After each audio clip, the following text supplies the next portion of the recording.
Danielle, tell us about, we've seen a little bit about your journey on the video, but Yeah, well, the video wasn't actually of me, but it was the results from the max VO2 test that were up there. So yeah, in 2021, I was an active piano teacher in schools, from home, private, and for a company called Dynamite Music, which I absolutely love working for and working with. So we're in partnership. Yes, just really loving life, doing a lot of volunteer work, church organist, and yeah, if I needed to, I could work to midnight every night of the week and be absolutely fine.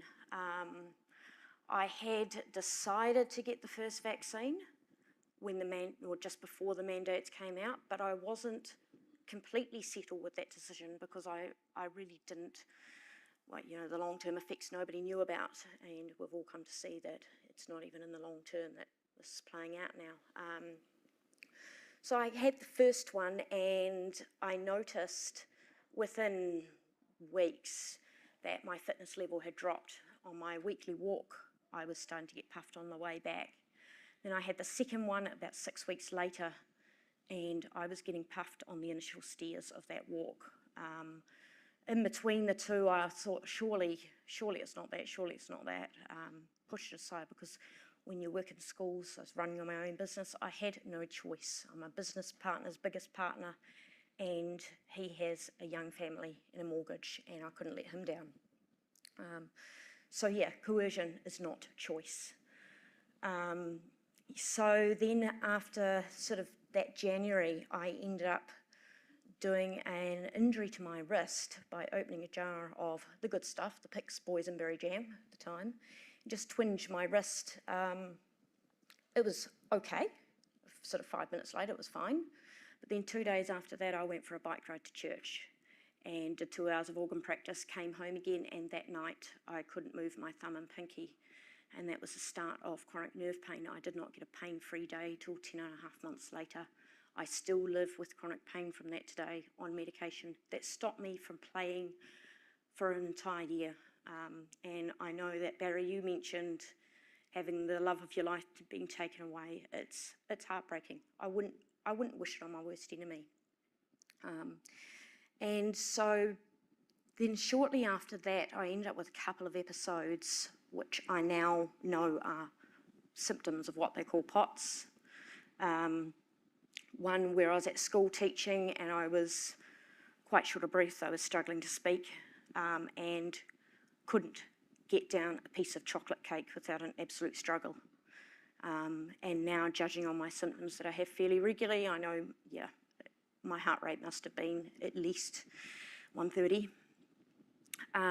So I'm at a point now, so it was sort of, and then one other episode where I couldn't sleep, and then the first lot of COVID I got, I never recovered from. We thought it was side effects, considered side effects of medication, but very quickly I realised that no, it wasn't. When I came off that medication, nothing changed. And it's gone from sort of bad to worse. Had COVID 3 times, and none of it's, of course, improved any symptoms. Got a diagnosis in September last year of POTS, inappropriate sinus tachycardia, and chronic fatigue. It was mentioned on the sheet that it seems to be stemming from the vaccine, but ACC have not accepted that, so I'm in the middle of what is going to be a court fight with them. Yeah, and I mean, you asked what the hope is in a situation. I mean, you've seen my results from the max VO2 test, that they are pretty abysmal and are going to have long-term effects. What's the hope in this? And for me, my hope is in my Lord and Saviour, Jesus Christ. He is my only comfort in life and in death, that I am not my own, but belong body and soul in life and in death to him, and that not a hair from my head can be dropped without his will. And I know, without a doubt, that the perpetrators of this vaccine, this whole pandemic, if you want to call it that, this chemical genocide that has gone on, these people, if they don't have their justice here on earth, they will be meeting eternal justice in front of God. Because to go against God's created order and kill off his highest creation, his people, his human beings that he has made in his image, is a crime against humanity that he will not let go unpunished. And that's the hope I live with today, that one day all this will be over. Thank you.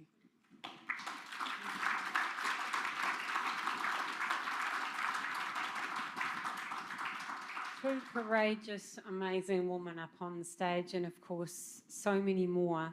And yeah, please just keep sharing these stories to let others know what is really going on. Please give them another amazing round of applause.